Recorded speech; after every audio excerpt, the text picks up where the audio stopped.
What's your name? Sam Scarlett. What's your religion? The IWW. That ain't no religion. The only one I got. Who's your next of kin? I don't have any. Well, who's your best friend? Big Bill Haywood. He's in here with you. He's still my best friend. What's your nationality? None. Well, what country are you a citizen of? I am a citizen of industry. Where is your home? Cook County Jail. Before that? County Jail, Cleveland, Ohio. And before that? City Jail, Akron, Ohio. Look, are you a citizen?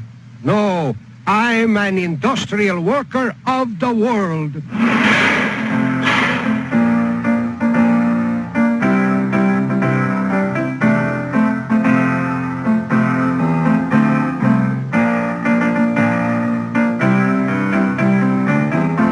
There was a strike going in Vancouver, BC, and the Chinaman couldn't pronounce W, and so he called it I wobble wobble. And so out of the I wobble wobble came the one wobbly. The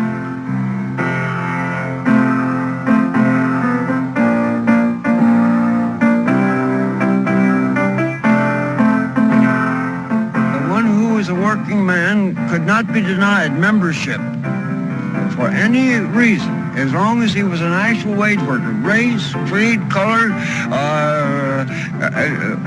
for any sex. Reason, sex, whatever.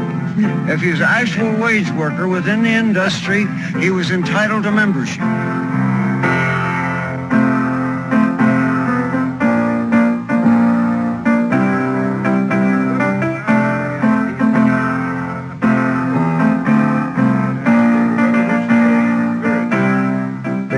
The whole system of what they call dog eat dog, you know, this idea that everybody lived off of everybody else, and mostly off the working class.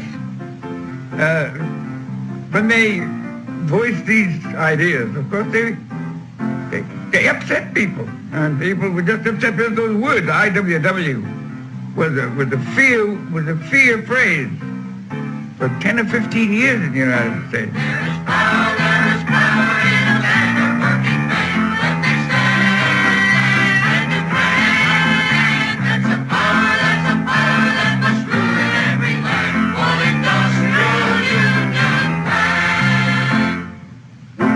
Have mansions of gold in the sky and live in a shack away in the back?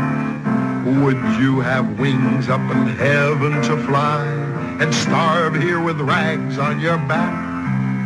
There is power in the land of working men when they stand hand in hand. That's a power that goes through in every land for industrial union.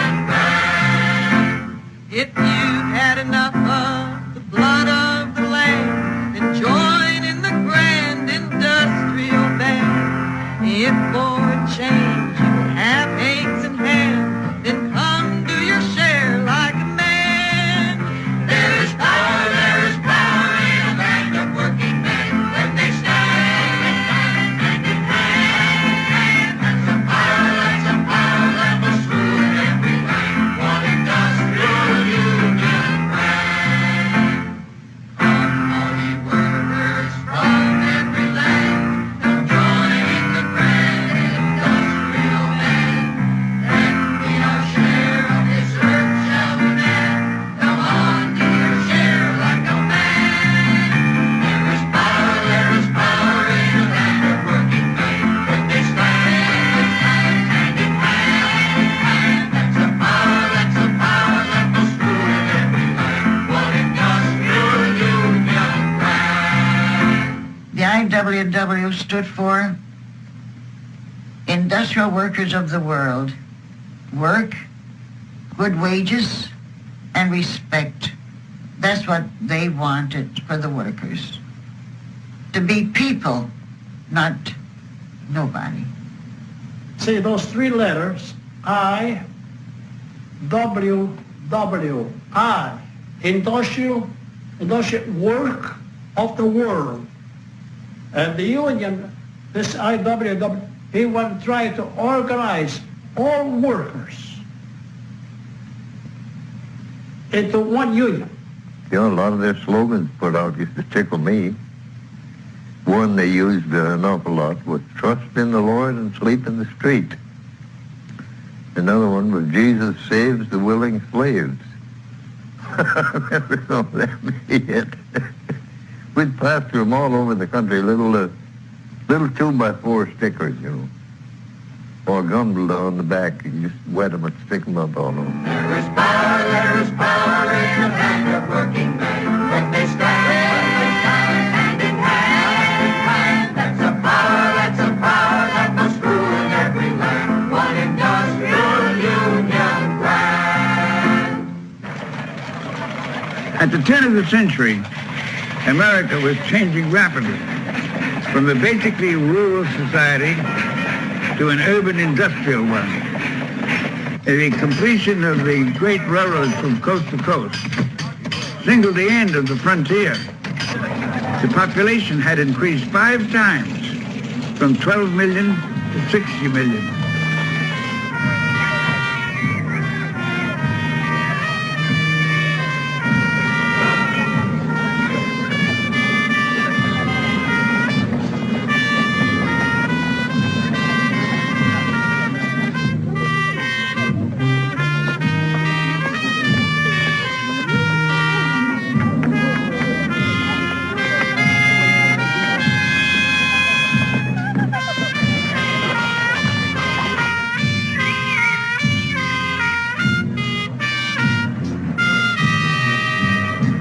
One of the striking features of the period was the rapid growth of the enormous corporations which began to control the basic industries.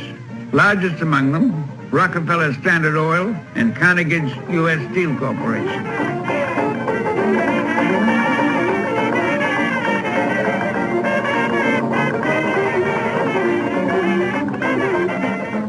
They used to say about owning the factories, which I think would have been a nice thing to do.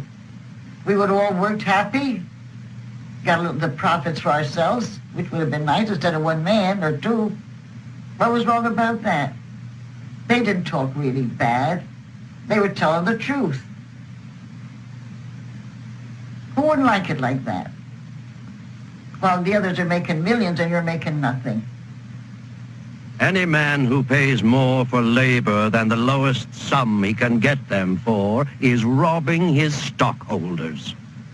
Well, they were talking about building the one big industrial union and to put the working class in charge of the means of production, more or less without regard to capitalist masters. They're just going to take it over and abolish the wage system. But they're a little vague on where they went from there, you know. The laboring man will be protected not by labor agitators, but by men of property. Efficiency and control were the watchwords for the new employing class. This was evident in the introduction of the assembly line and time and motion studies.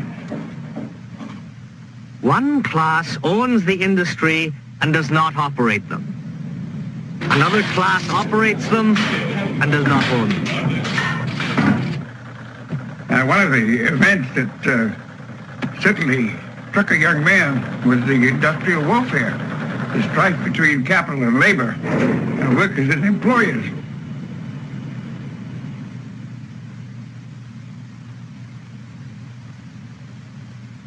I can hire one half the working class to kill the other half. But unskilled labor had almost no representation whatever. AFL didn't take in unskilled workers, and they had no voice to speak for them. It was these conditions that were largely responsible for the founding of the industrial workers of the world.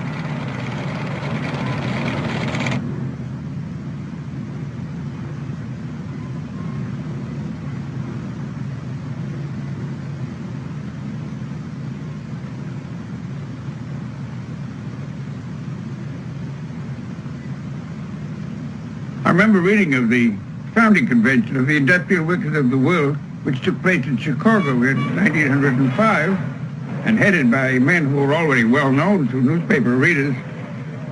Big Bill Haywood, for instance, of the Western Federation of Miners, and Eugene V. Debs, candidate for president on the Socialist Party ticket, Mother Jones, and many others. Fellow workers, this is the Continental Congress of the working class. I don't give a snap of my fingers whether skilled workers join this union or not. We don't need them. There are 35 million workers in this country that aren't organized yet. What we want to establish at this time is an organization that will open wide its doors to every man or woman that earns his livelihood by brain or muscle. My dad warned me about him. He said, no, remember, he's a great speaker, an influential speaker, a good orator. But what he's talking about is just a dream. It can never happen. It'd be a good thing if it could, but it just can't happen. So it's just a dream. And I had a brother, Emmett, who ran away from home and joined the IWW in Kansas, and that's where I first heard of the IWW. Of course, in the papers in Missouri at that time, they built them up as a bunch of devils who were sabotaging the world.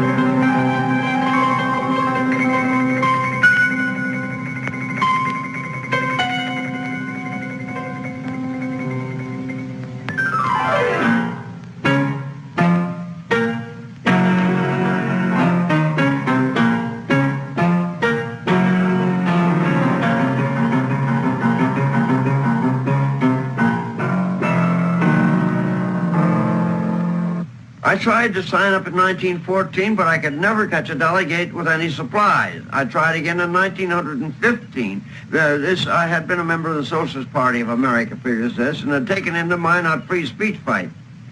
And there's where I first saw the IWW in action. And I asked them whether it would be possible for a person with my background to join the organization. And they said, well, you indeed are most welcome, fellow worker. Anybody who wants to join and work with us is welcome. Well, that's when I joined the IWW in 1914 in the woods. The Cloquet Lumber Company, I was working for them. And they had maybe 30, 40 Wobblies out in camp. And I looked them up and joined them. They kind of surprised the job delegate there. He'd never heard of anybody come up and volunteer to join. The Wobbly movement has never been more than a radical fungus on the labor movement, those who could not fit into a normal, rational movement. The AF of L, we used to call it the F of hell. The AF of L, with its divisiveness, these were skilled workers, machinists and so forth. They had no use whatever for the unskilled or the semi-skilled.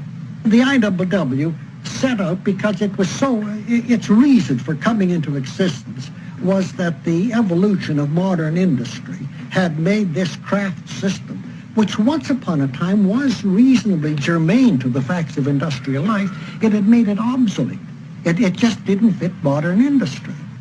Didn't know what the AFL was, especially when no such thing as AFL on the riverfront in this port. In the ports of the Atlantic and of the Gulf Coast, black and white workers were organized in the same unions, which the AFL and the established unions did not permit.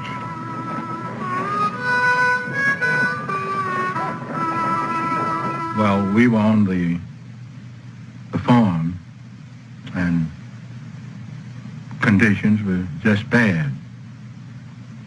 My parents heard of Pennsylvania, and so to speak, well, you could rake up money out of the street. And they decided, to come north. Getting jobs as far as the Negroes or black is concerned was pretty rough. And the IWW was the only thing it was accepting Negro or black workers, you know, without, freely. We had Fletcher, he was a Negro, and we had one Neff. He was white, but he was a very dedicated Union man, both of these men.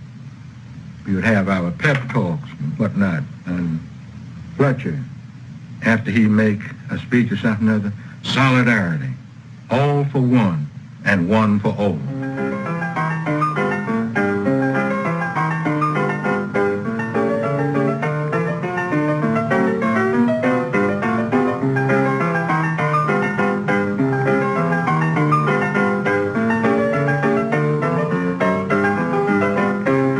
We were given the roughest jobs, of course.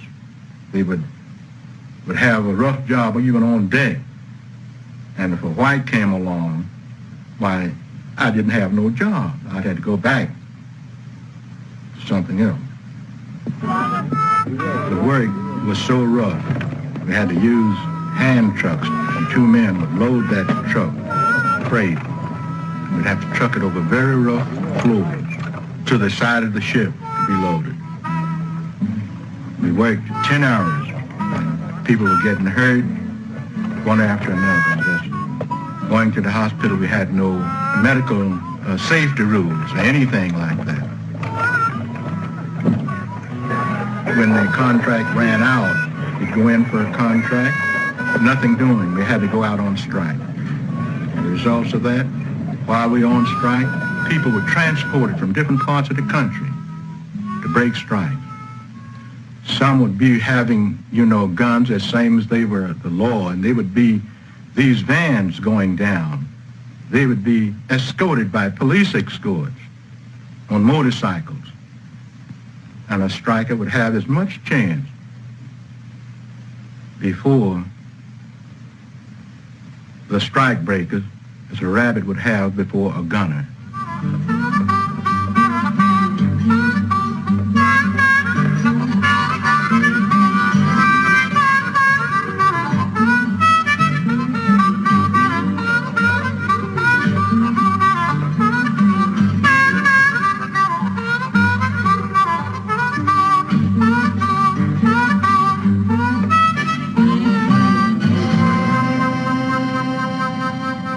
IWW was something for the working man.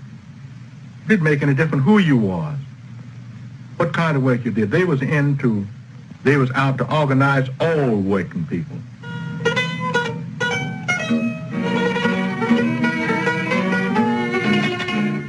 In addition to the large migrations from country to city and from south to the north, by the early part of the century, nearly 30 million immigrants from Eastern and Western Europe had helped swell the ranks of unskilled labor.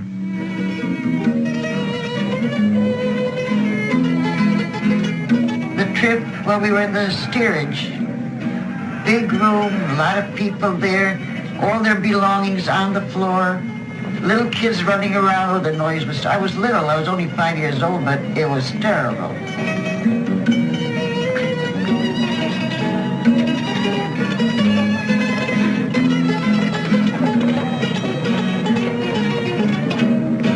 Many of these immigrants found their way to the textile mills of the Northeast, working under the worst imaginable conditions.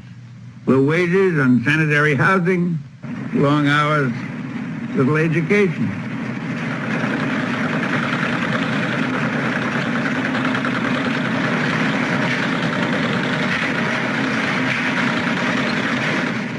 One of the IWW's largest and most successful strikes broke out in Lawrence, Massachusetts in 1912 among the workers in the woolen mills.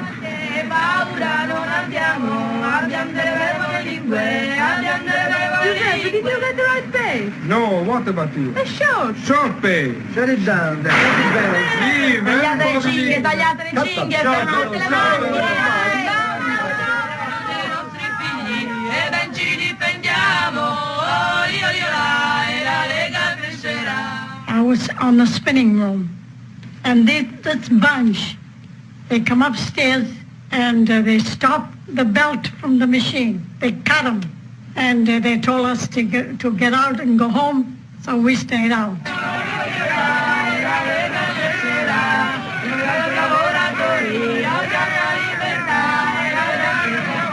From Washington Mill, we went to the Cunard Mill. The Cunard Mill, that mill there, tried to get the workers out, all out. So then the workers of the Cunard Mill follow us of the Washington Mill. From the Washington Mill, we went to the Dock Mill, the corner there. And then from there, we came over to this wood mill here, the wood mill and the air mill. After the strike took place, I sent for Joe Eder and organized of the IWW. We had the first mass meeting, we made him on the common, see, and he spoke to us and said to get together and all, and stay together that we win eventually, see. Greek, Polish people, Lithuanian, Syrians, Portuguese, and then Franco-Belgian, Franco-American, and we formed a general committee and a committee for each nationality. There were 24 nationalities in 1990. So that's the way the strike began. In the good old picket line, in the good old picket line, the workers are from every place, from nearly every clime. The Greeks and Poles are out so strong, and the Germans all the time. But we want to see more Irish in the good old picket line. In the good old picket line. In the good old picket line. One Saturday, they were just parading up Essex Street, and they had a lot of children, and the children were being sent to New York to people who would take them and keep them fed and clothed and in school while they were in strike. You know, even yet, when I think of to separate kids from their families when they were in such dire need and trouble. The mothers were crying, the fathers were crying, they were kissing their kids goodbye and everything.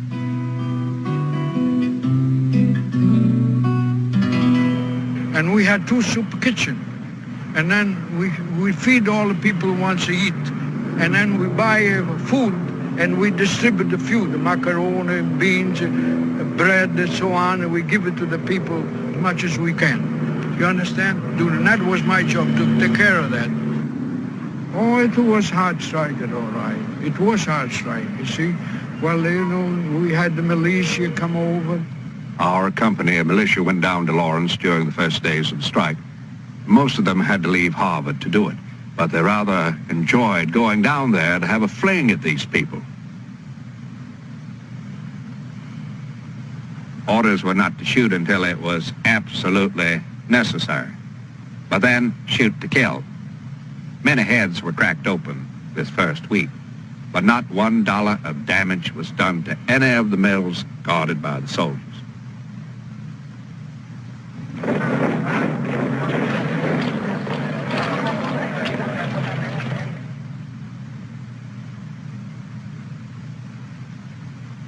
The IWW has been accused of putting the women in the front. The truth is, the IWW does not keep them in the back, and they go to the front. Shall we still be slaves and work for wages? It is outrageous, has been for ages. This earth by right belongs to toilers, and not to spoilers of liberty. They killed Anna Lopizzo, one of the strike, and they accused the Angelo Caruso, one of the strike, of killing her. But the police officer killed Anna Lopizzo, and they accused the 2 strike leaders, Joe Eder and Arturo Giovannitti, of inciting to kill. They did not break the strike. The leader got arrested and the strike continued. After Eder and Giovannitti had been locked up, the IWW sent Big Bill Haywood to Lawrence to take over leadership of the strike. But Hayward, he was a big man, and I can remember him up there in the Common, and he, you know, beating his arms out and pounding his fist. I remember that very well. The IWW advocates violence of the most violent sort.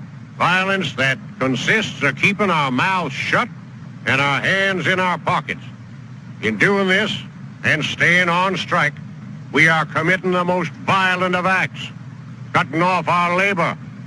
Let them weave cloth with bayonets. And after that, about a couple of weeks afterwards, the mill owner gave up, and we had the meeting with the secretary of the Manufacturer Association. Just about 9 weeks after the strike began, and we settled up the strike. And that's when they call us un-American, I think they're very inconsistent with the idea of American Revolution. So I disagree entirely with the idea that we were foreign, all right. We were foreign. We were born in a foreign country, but most of us, we love America much more than the owners of the mill did.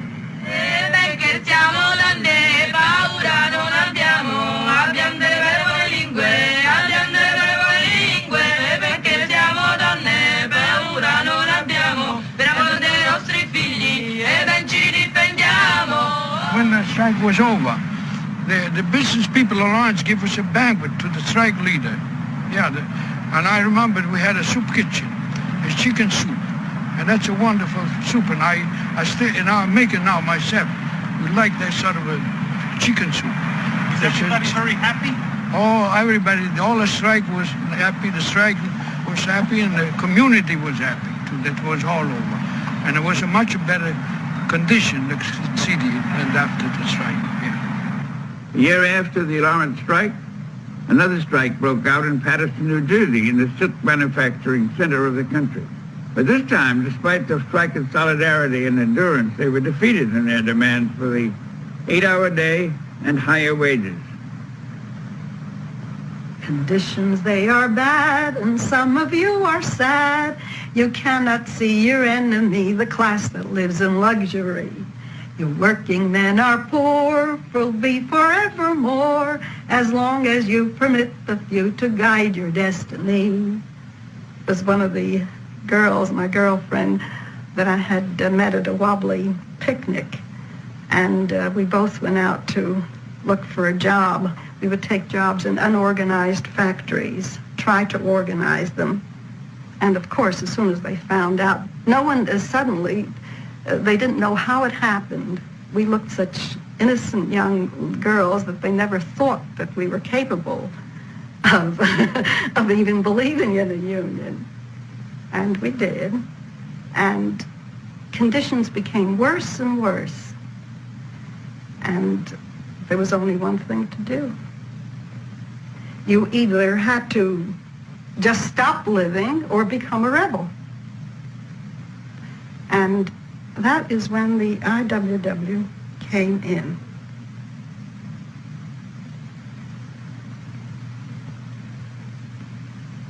Agitators. A bunch of agitators are in Paterson. Agitators. How did you feel about that? I used to get mad. I said, they're not agitating us, they're just telling us the truth. So on a Thursday, when the time had come up, we're supposed to go on a strike. The boss had come by me, he grabbed me by the neck. Said, Mike, if you don't cut it out, I'm gonna throw you out the window. Then I say, listen, Pete, before you're gonna throw me out the window, I gotta get out through the door.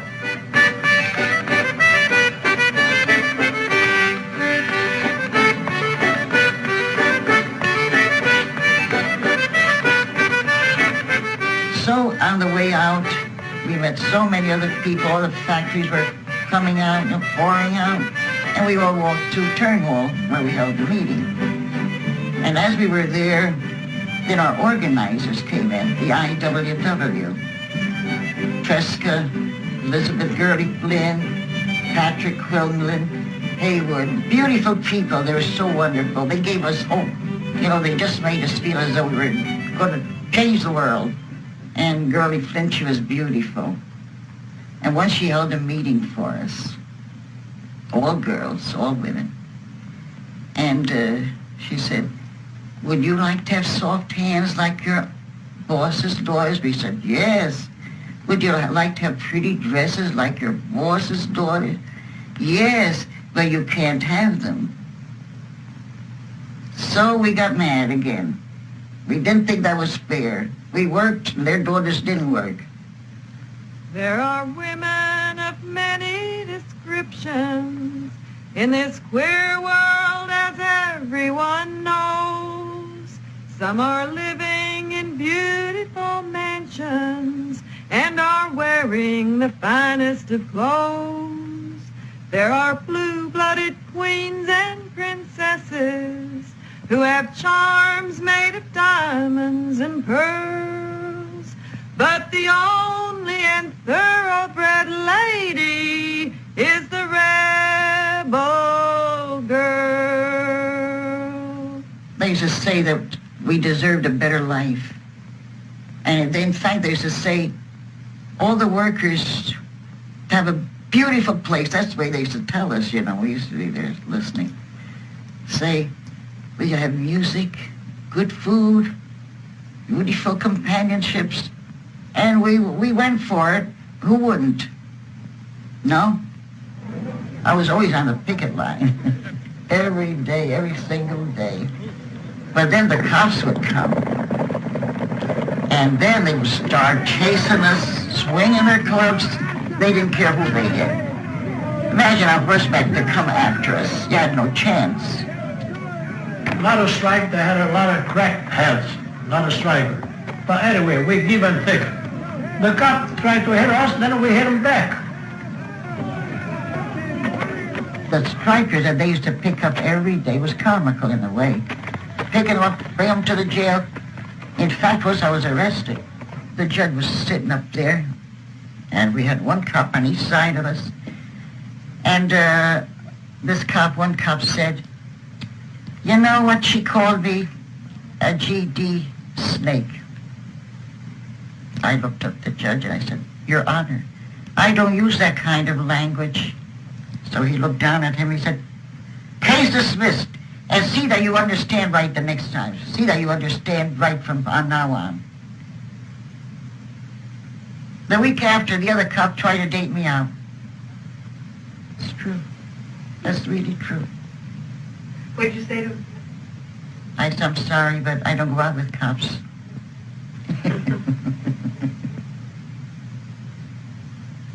Once we were striking in front of Weidman's, they started shooting.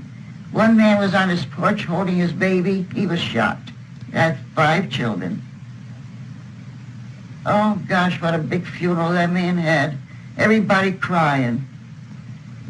We never expected things like that. To be killed, to shoot, never.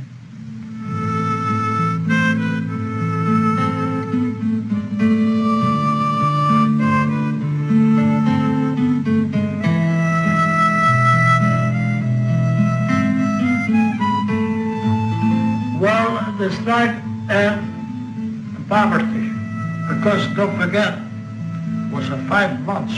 We were asking for less hours and more pay, but we lost the strike. What happened to the IWW after the strike? I don't know what happened anymore. I don't know.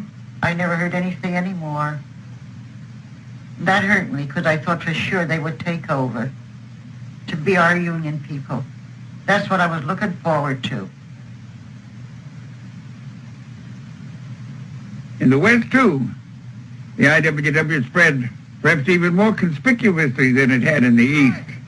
One of the tactics that they used was to appear on soapboxes everywhere, all over the country, in city after city, and make speeches about the advantages of their union. They used the soapboxes as a recruiting station, and they attracted a lot of attention, especially from the police. And ordinances were passed to make it unlawful to hold street meetings, except for the Salvation Army, which is a religious organization with exemptions. This contest between the Salvation Army and the IWW for street corners inspired one of the IWW members, Joe Hill, to write a verse called The Preacher and the Slave. Joe brought it in and turned it over to the secretary of the Portland local of the IWW, and he got out a leaflet on it, and long-haired preachers come out every night, try to tell you what's wrong and what's right, but when asked how about something to eat, they will answer with voices so sweet, you will eat by and by in that glorious land above the sky, way up high, work and pray, live on hay, you'll get pie in the sky when you die.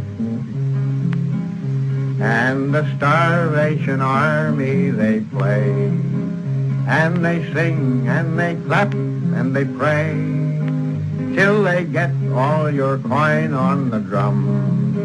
But they'll tell you when you're on the bum, you will eat by and by in that glorious land above the sky, way up high, work and pray, live on hay, you'll get pie in the sky when you die. A speaker would get up and start speaking or start singing, and the cops would grab him. Another one would jump up, and the cops would grab him. Still, they kept on coming. It was an endless stream. I got up to speak fellow workers and was immediately pulled down by uniformed policemen, and I was charged with vagrancy, and zip, before I knew it, I was sentenced to 90 days in the workhouse. What these fellows did when they were denied the rights was to fill the jails full of speakers, one after the other, arrested, so that it became embarrassing for the authorities to hold them. Cost too much to keep them, and get so full after a while that it was impossible to house them. So finally these ordinances were repealed. The IWW really contributed greatly to the free speech fight in the United States. Working men of all countries unite. Side by side we for freedom will fight. When this world and its wealth we have gained, to the grafters we'll sing this refrain. You will eat. One of the free speech fights in Everett, Washington, was one of the most brutally suppressed of all of them. Well, it was really rough in Everett them days. There was no, when we first started there in Everett, you know, there was no law against speaking on the street. They let the Salvation Army and others, everybody except up speak in a corner of the street. You know, remember, this was horse and buggy days, and people walked downtown or took the streetcar downtown and walked around. There was no, we didn't block any street or anything, but speaking there. And Sheriff McRae, when he and his deputies, they come down the street and beat us up, of course. It was decided by the Free Speech Committee that we would go in still larger numbers, that the next time we went to Everett would be in daylight, and that we would advertise the meeting ahead of time. So we went. How many there were on the boat, I have no way of knowing. It was a regular passenger run. We knew they were coming, of course. It was advertised a couple of days before it happened. Handbills all over town, and anyhow, it was on a Sunday morning. The boat was loaded to capacity until they were as much to the last man that the boat was allowed to carry as passengers. So we went to Everett. Oh, how we sang. We sang on the way to Everett. Always singing. The IWW, wherever they congregated, no matter what they were faced, they were always song. But among them, I think the one that we sang most often was either Hold the Fort or Solidarity. Those songs they were sung, hold the fort for we are coming, Union men be strong. Side by side we battle, onward victory will come. We knew they were coming, we were watching for them, and me and another fellow walked down there and tried to get on the dock. There they had a rope stretched across the street, which was against the law too, of course. But it's big business for you. They do any damn thing they want to. And the man that was on guard at that rope, I knew him right well. I knew him well. He was superintendent of the Ferry Baker sawmill, rifle over his shoulders. When we saw that, we knew there was going to be trouble because he had a gun on his shoulder. We knew darn well there was going to be something. First was Don McGray. I remember him standing there, one hand in the air, one hand near the butt of his pistol. And he said, called out, "Who's your leader?" Someone answered, "We're all leaders." He says, "You can't land here." Someone from the boat said, "The hell we can't." And almost immediately after that, a single shot was fired, and then a volley from the dock. I don't know how many they shot. Nobody knows. Lots of them went overboard. Some jumped maybe, and some fell overboard. It was terrible. And a fellow, then they try to tell you that they didn't shoot anybody in the water. I know better. This other fellow, too, I wish he was alive. He's gone a long time ago. One man was swimming towards shore. He got about halfway to shore. And we run down the beach trying to see if we could find a boat to go out and help him, you know. But they got him, the bullets flying around him, and then bullets come our way, too, over by the shore. So it was no use. You couldn't do anything about it. The fellow sank, and his hat was floating around it afterwards. And they claimed they dragged that for the bodies, never found any bodies. That's a lot of baloney. Oh, man, what they wouldn't do. I'll never forget it as long as I live.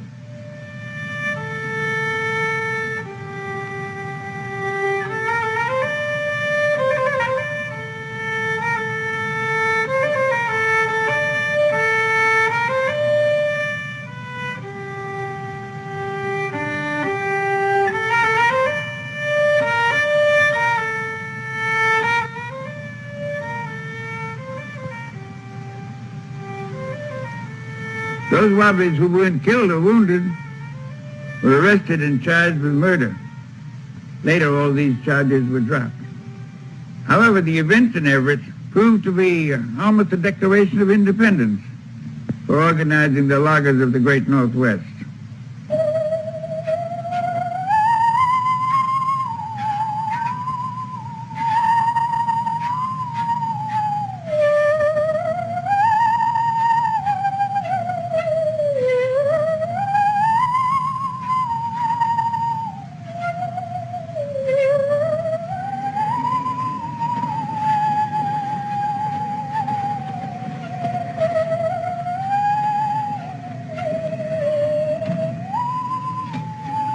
The lumber of the Northwest was cut by timber pieces.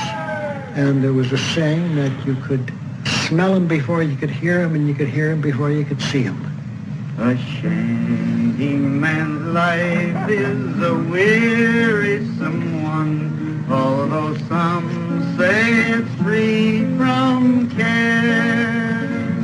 It's the swinging of a night from morning till night in the forest wild and free. It'd be about like this. You'd have a big, huge bunkhouse and just pine boards and a great big barrel stove in the middle of the room, but they had no bathhouse, no shower bath, no way much to clean up except right in the bunkhouse there. And 150 men in that big barn of a bunkhouse.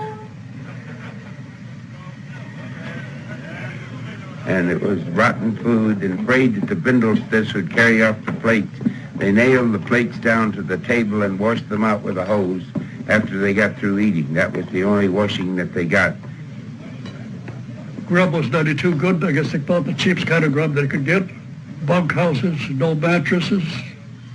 We had to pack our own bedrolls, and that spread lice and bed bugs and various things of that kind all over the country. There was no escaping them.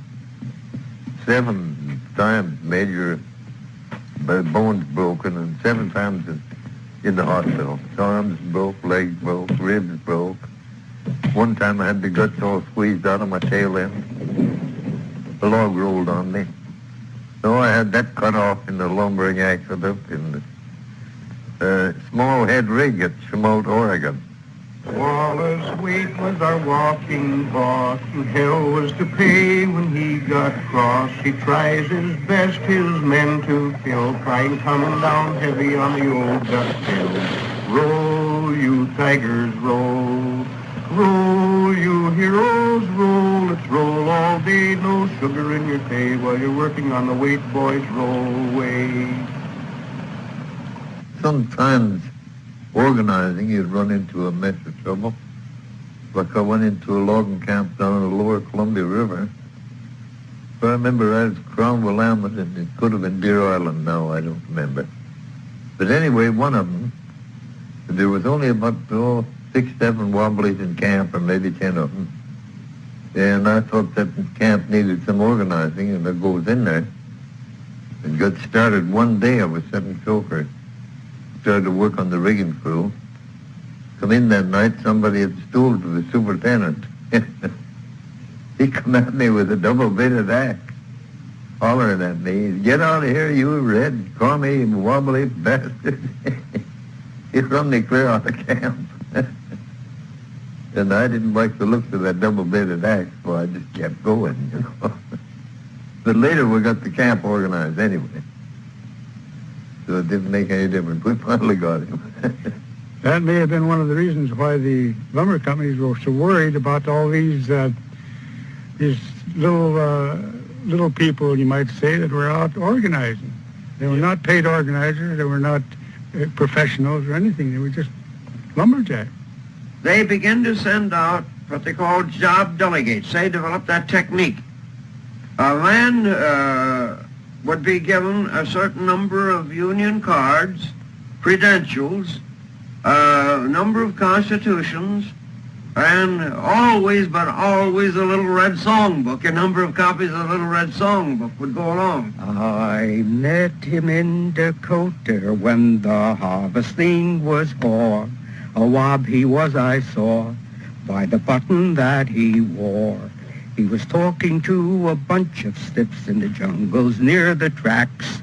He said, "You guys whose homes are on your backs, why don't you stick together with the Wobblies in one band and fight to change conditions for the workers in this land?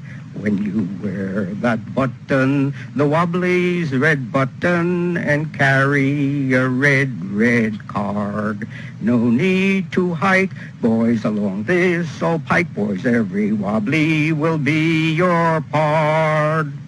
The boss will be leery, the stiffs will be cheery when we hit John Farmer hard. For he'll be affrighted when we stand united and carry a red card." In the grain fields, we harvested every major grain that grew in North America. Wheat, oats, barley, rye. The heat was 110 to 112 to 114 degrees temperature out in the sun. And you could look across the plains and see a freight train from miles away. It was by the day in the early days. So much a day, it wasn't by the hour. Whether you worked 8 hours or 14 hours.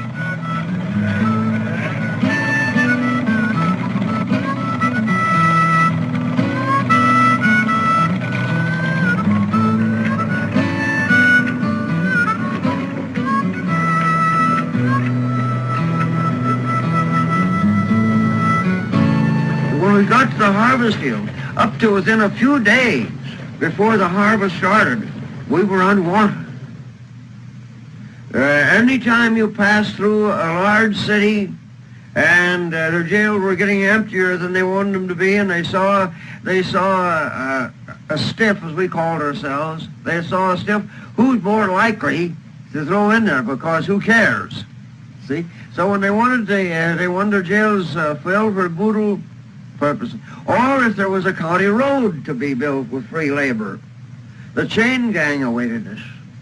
And this weekend was picked up, and next Monday or Tuesday we had a trial. And we had a lawyer them days. That was before we quit having lawyers. On top of that building is a statue, he said. That statue represents liberty. These men deserve their liberty. Oh, he went on and on and on. And in the meantime, the judge fell asleep. The cuter, that was a prosecutor, we call him cuter, you know. Woke him up, and says, $25, 30 days in jail. And we stayed there the full 30 days.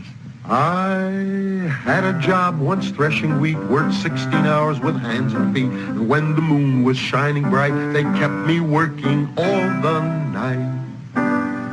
One moonlit night, I hate to tell, I accidentally slipped and fell. My pitchfork went right in between some cogwheels of that thresh machine.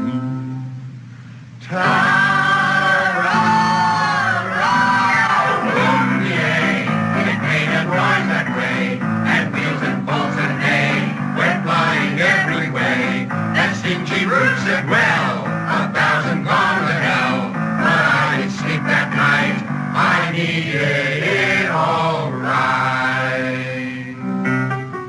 Another one of the IWW tactics was sabotage, which was anything from slowing down on the job to threatening violence, which they didn't practice as a matter of fact, but it certainly scared employers into thinking they did.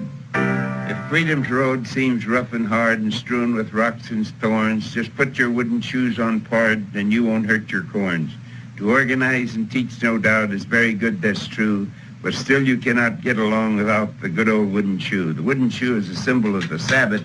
The Sabbath was the French, and the French worker, when he wanted to rest, he'd throw his Sabbath in the machinery and it would break it down, and that's where the word sabotage came from. Now, if you want to know what sabotage really means, it don't mean, as the French used the word, just sabot, throw a wooden shoe into the machine.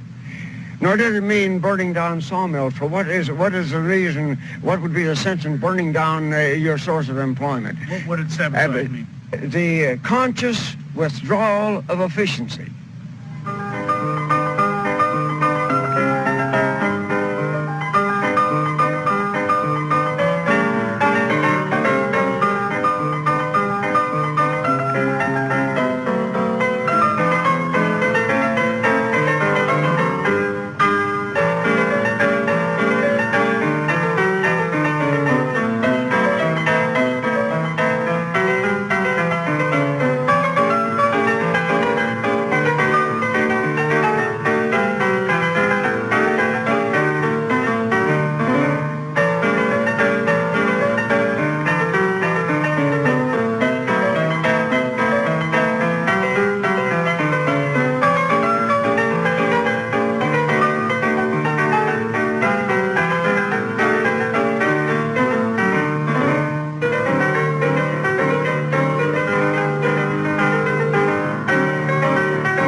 I'd be damned if I know. They were, though. They figured we was a bunch of roughnecks, you know, when they called us I want works and I want whiskey and all kinds of names. But we wouldn't work unless we got decent treatment out of it either. As the old story goes, there was a little girl went to the door, and a harvest hand or a wobbly was at the door begging for some work to do, for something to eat. She said, "Mama," it was right during the harvest season, "there's a bum at the door." And the mama said, That isn't any bum, that's a harvest worker. A month later, the harvest was over, and the same Wobbly was at the door wrapping for something to eat, for something work to do. And the little girl said, "Mama, there's a harvest worker at the door." She said, "That's no harvest worker, that's a bum." Hallelujah, I'm a bum. Hallelujah, bum again. Hallelujah, give us a hand out to revive us again. Why don't you work like the other men do? How in hell can I work when there's nothing to do? Hallelujah, I'm a bum. Hallelujah, bum again. Hallelujah, give us a hand out to revive us again. And why don't you save all the money you earn? If I had a need, I'd have money to burn. Hallelujah, I'm a bum. Hallelujah, bum again. Hallelujah, give us a hand out to revive us again. Riding a freight train is a miserable existence, but it was the only way the migratory worker could go from job to job or seeking a job. There's nothing more discouraging than to ride a boxcar 8, 10, 12 hours between one division to another division. Hungry, cold, wet, lousy, and look out across the country and see the lights in a house, the people gathered around the table. Be all wet and look at this beautiful light in the distance or close by as you roll along in a boxcar or wait for another train to pass.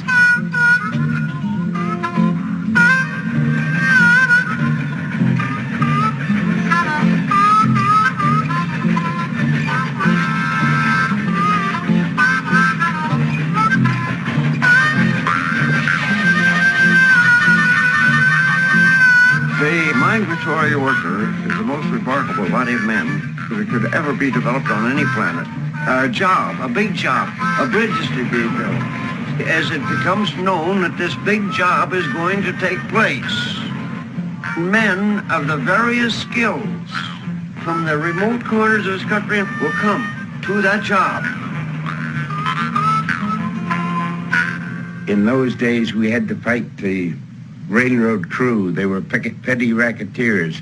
They would come along, the engineer, the fireman, the two brakemen, and the conductor with pick handles in their hand, and they would make everybody donate either $1 to ride a division or your pocket watch or your pocket knife. The Wobblies put a stop to that when we beat the hell out of a few dozen train crews.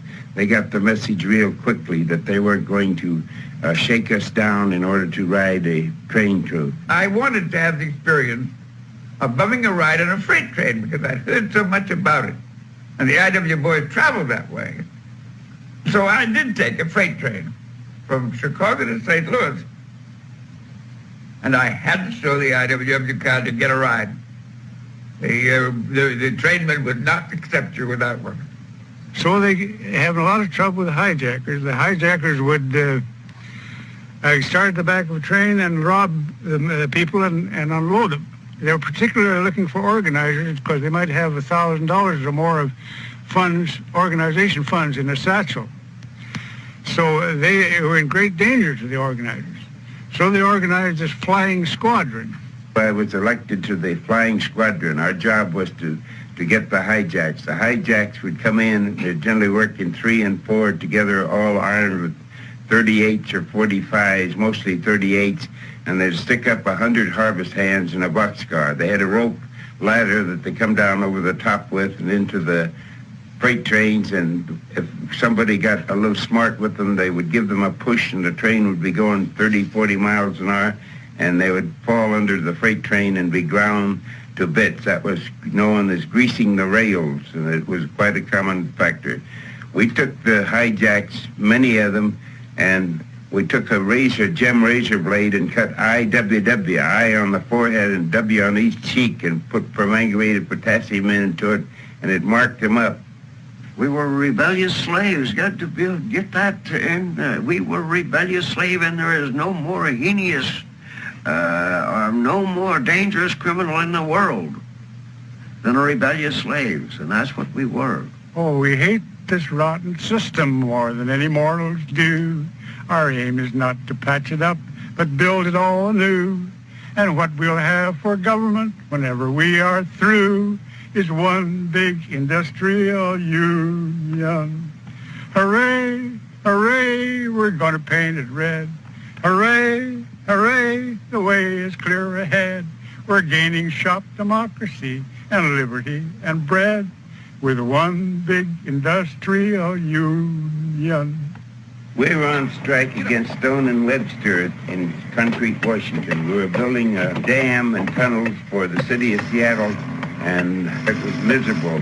We went on strike to get more money. About the 20th or 21st of October, they started shipping in scabs. We found out where they were shipping them from Minneapolis, and so a bunch of us beat our way back to Minneapolis to Murray and Reddy, who was the employment agency that was shipping them. And so the ones that were first-class scabs we unloaded between Minneapolis and Concrete, and the ones that would go along and wouldn't scab, we let them go with us. And so when we come to Concrete, Washington, they took us off of the train and put us on buses to take us up to Stone and Webster. And here we come singing, "Hold the fort, for we are coming, Union men be strong. Side by side we battle onward, victory will come." And it made them so goddamn pissed off because they'd fed us and wined and dined us all the way from Minneapolis to Concrete, and all they'd entertain was a bunch of Wobblies who'd fill their goddamn shipment.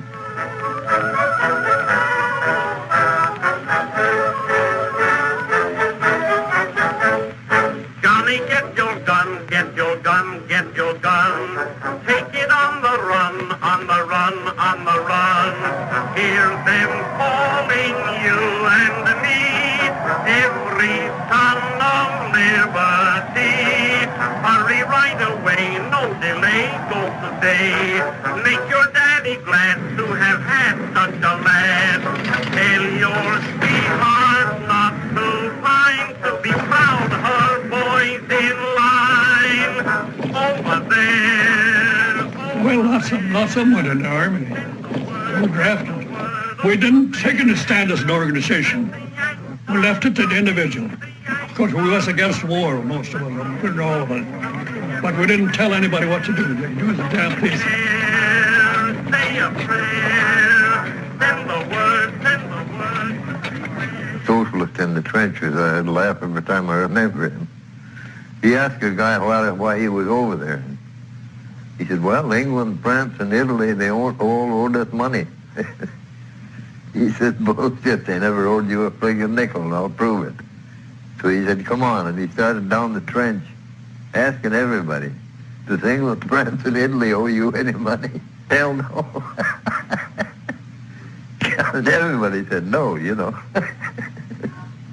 Were there any Wobblies in the... Well, a few, yeah, here and there. Younger ones like me, stupid, you know. This is the people's war, labor's war. The final outcome will be determined in the factories, those shops, the mines, the farms, the production and transportation agencies of the various countries. The workers have a part in this war equal with our fighting boys. The American Federation of Labor, which of course was the established union and very patriotic, and engaged in an agreement with the government not to strike during war. The IWW would not subscribe to that. War production required immense quantities of timber, and the IWW really controlled the great timber areas of the Northwest, therefore attracting the government's attention, particularly when the IWW engaged in strikes against the conditions under which logging was done. The general strike developed in the summer of 1917, and it spread up and down the Pacific coast. And it was led by the IWW. In the summer of 1917, the woods were almost solidly organized. The lumberjack, the most individualistic workers as you can think of, the big man idea, Paul Bunyan complex. Now the solidarity was such Not one logger remained in the camps wherever we could get in communication with that camp to tell them that the strike was on. 50,000 lumberjacks, 50,000 packs, 50,000 dirty rolls of blankets on their backs, 50,000 minds made up to strike and strike like men. For 50 years they packed a bed, but never will again.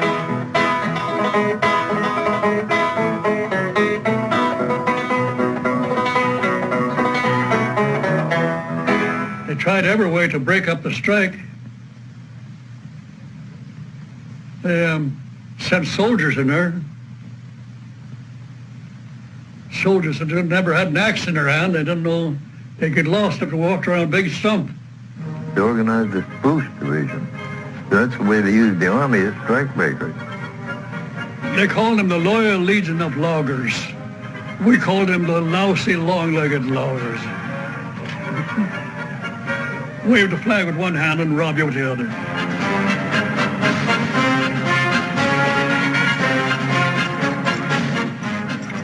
So we soon defeated their efforts because they were so patently on the side of the company. You know.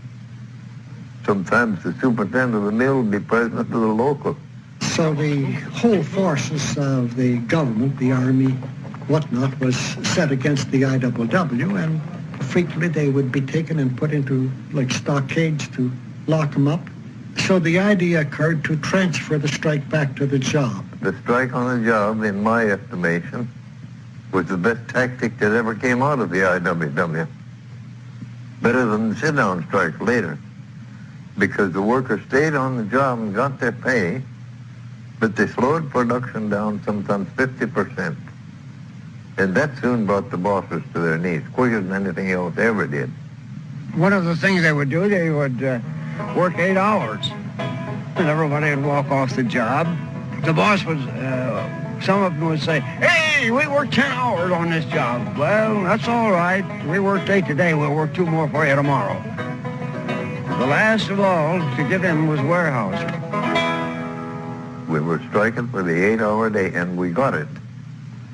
And the Knights of Labor had failed, the AFL had failed. We made it, the IWW.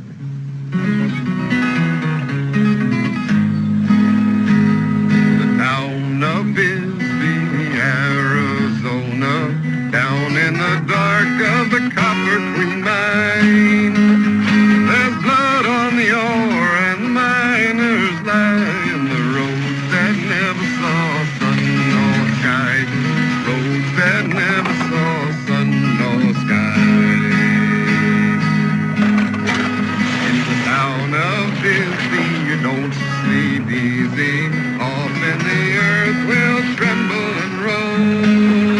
And the earth gets restless, miners die. Bone and blood is the price of ore. Bone and blood is the price of ore. By summer of 1917, there were not only 50,000 IW loggers on strike, but 40,000 copper miners in Montana and New Mexico and Arizona.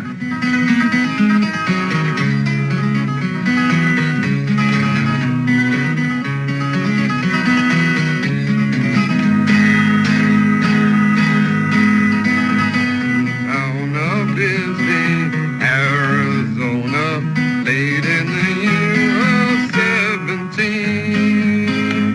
The day still comes and the sun still shines, but it's dark as the grave in the Copper Queen mines. Dark as the grave in the Copper Queen mines.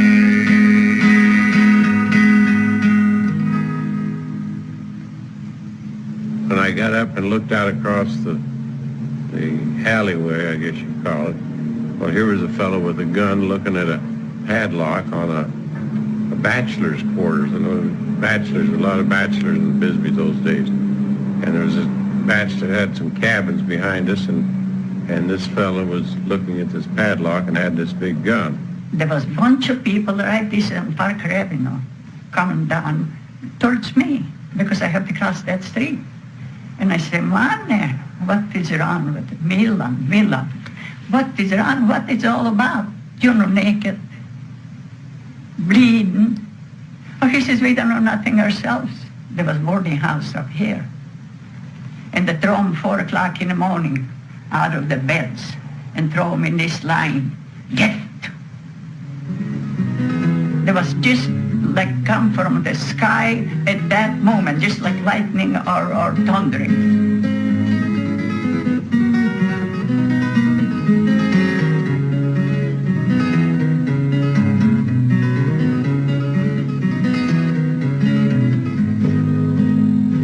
But now they come back with the truck and took my husband.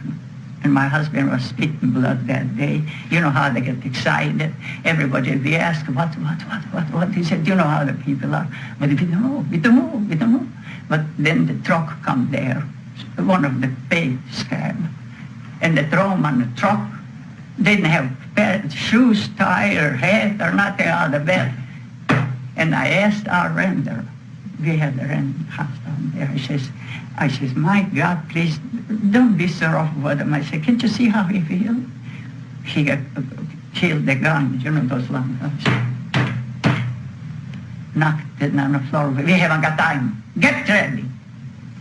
It's everything like an army gonna be ready to jump.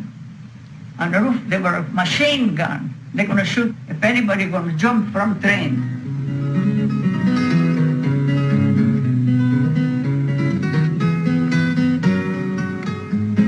1,270 some men.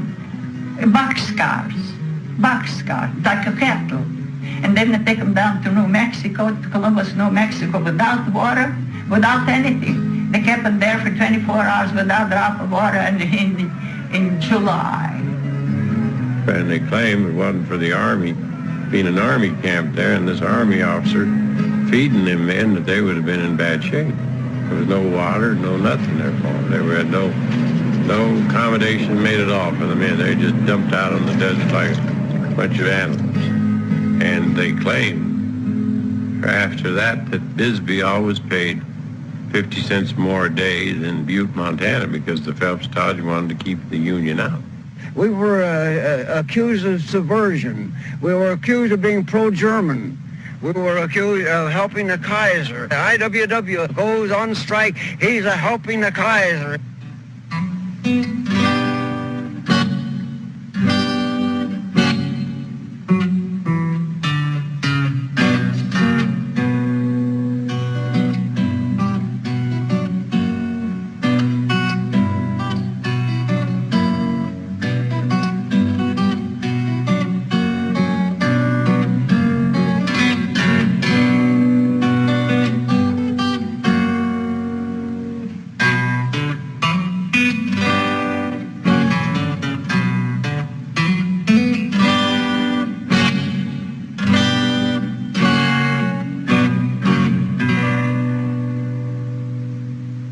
Every time that they stopped the industries, more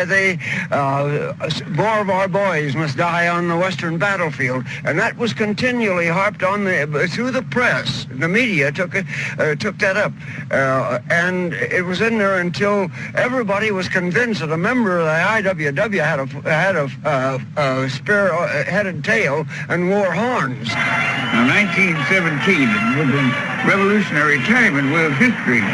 And the challenge of the West, of the Western Revolution, of the socialist movement, of the left labor movement, was one which put fear into the hearts of the owners of property and the defenders of the status quo. I was working in the camp when the Russian Revolution started. And they had terrific arguments every night in the bunkhouses. The Wobblies did among themselves over the Russian Revolution.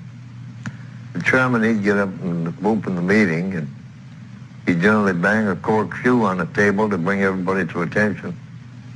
And he'd holler, he'd say, gather around here, fellow workers, we got a goddamn revolution to talk about tonight. So they'd be discussing the Russian Revolution. This chairman, he was one of the pro-political faction. He'd get up and say something like this. He'd say, well, the Ruskies beat us to it. we got to re-examine what we're doing and see where we're short in this country, because the fact remains they've done the trick and we're still talking about it over here.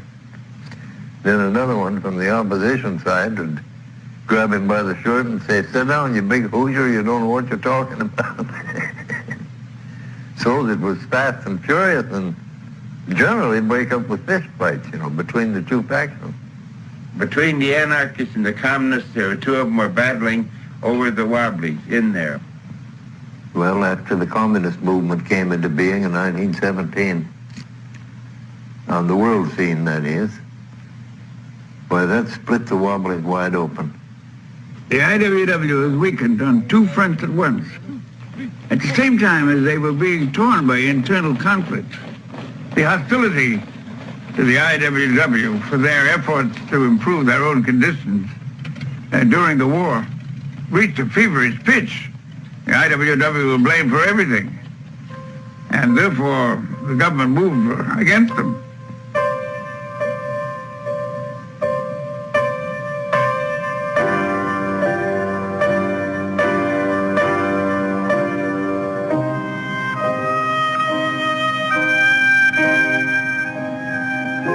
One night they raided the old hall, carried everything in the middle of the street and burned it. Just as I got near the hall, the secretary come the other way to open the hall, and we both got to the door together. And we didn't need a key to open it. It was broken in, our furniture all smashed up, typewriters and books and everything was all over the floor.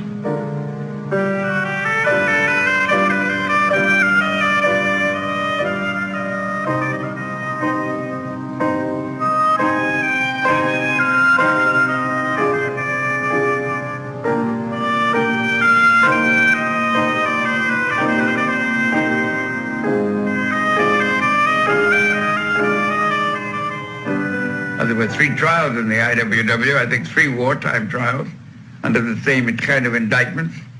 But the Chicago trial was the most conspicuous because all the leaders were there, everybody. They'd scooped up everyone that had any prominence at all in the organization. It was one of the great historic trials in free speech in the United States. The lawyer who handled the IWW case was a very skillful man, George Vanderveer. I thought he made such a good case of the legitimate activities of the IWW. Your Honor, these men here are guilty of nothing more than belonging to a labor union. A labor union that recognizes that this war is not being fought to keep the world safe for democracy, but merely to expand industrial markets. There were 101 men, I think the number was, on trial under the federal law concerning obstruction of recruiting and enlistment. It was all based entirely on speeches and on what had written in the IWW press. There were no other charges, but those words, those language, those condemnations of the war were construed to discourage people from joining the army, and that was the theory of the government. Completely upset the appellate court. They were all convicted, given very savage sentences. But that was war hysteria. I have no doubt that they hoped that they would destroy the IWW by these prosecutions.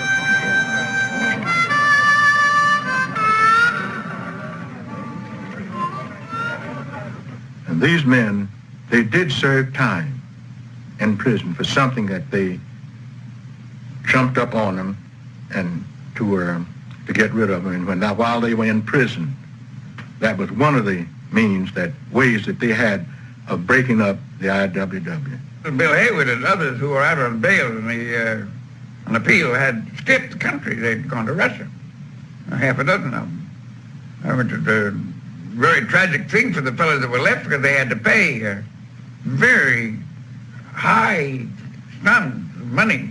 But he went because it was the refuge was offered to him, and he just couldn't face any long term in jail. Naturally, there was an air of sadness, but at the same time, there was also this feeling, and I recall it very well, that this is not the end, but the struggle will have to go on, and regardless of what happens to our members, we who are on the outside must keep on trying to do the work that they had started. And we had a large moral issue with the IWW boys in getting them out, because the government said you've got to apply for a parole or a pardon on these papers, because that's the way we do business. And these papers say you were convicted, and you've got to admit that you were convicted of a crime. And these fellows said, never will we admit that we were convicted of a crime. It wasn't only the Wobblies they took it out on, it was the trade unionists in general that they took it out on, but everybody was a Wobbly to them that wanted anything at all. Although most of the members of the IWW were Americans, there were a considerable number of foreigners who were deported by Attorney General A. Mitchell Palmer in the so-called Palmer raids. From their lopsided faces, sloping brows, and misshapen features may be recognized the unmistakable criminal type. They'd raid their homes and pinch these guys. They were looking for foreigners, and they got very few foreigners amongst the Wobblies. They picked up poor foreigners that didn't belong to any organization at all and deported them out of the country on suspicion that they were Wobblies or socialists. They go wild over me, although I've never done them harm that I can see.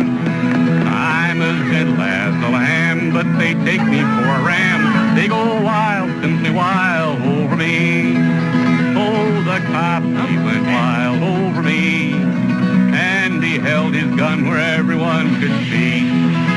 He was breathing rather hard when he saw my union card. He went wild, simply wild over me. Will the roses grow wild over me? When I've gone into the land that is to be. When my soul and body part in the stillness of my heart, will the roses grow wild over me?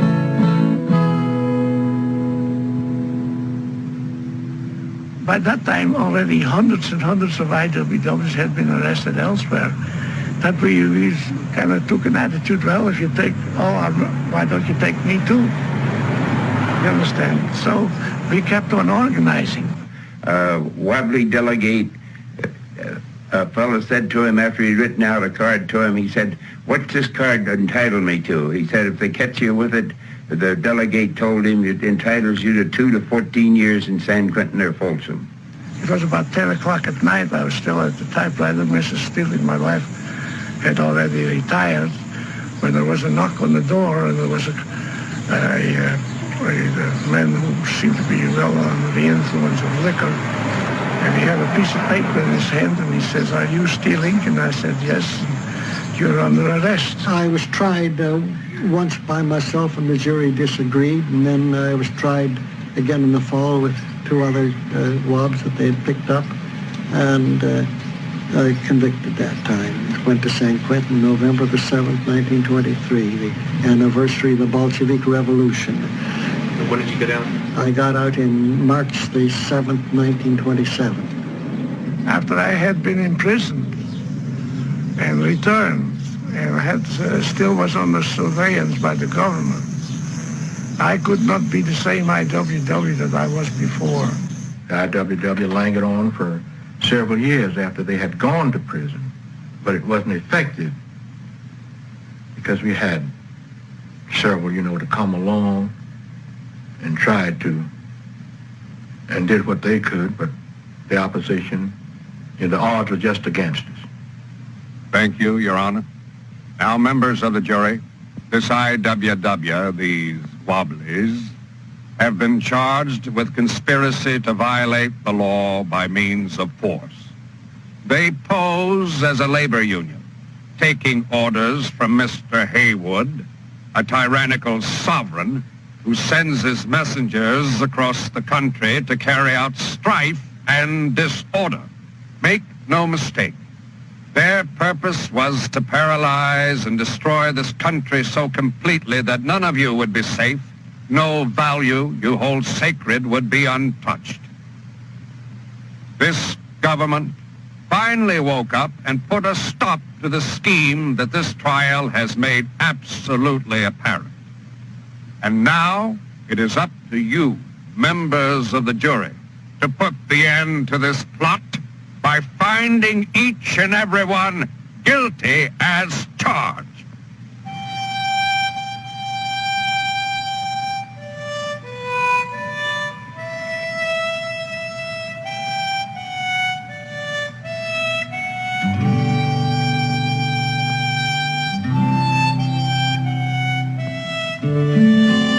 We are both rebels, and we will probably remain so as long as we are conscious. I want to see the working class organized so that the 2 or so billion wage workers of the world can make use of this Senate without doing what some parasite tells them to do. If that's a rebel, then I'm a rebel. Oh, yes, I'll die that way. I couldn't be anything else. All in one for all. And only that time we're going to get what we want. Because the world cannot run without the leg. You are just poor man what you are. But without this, nothing moves.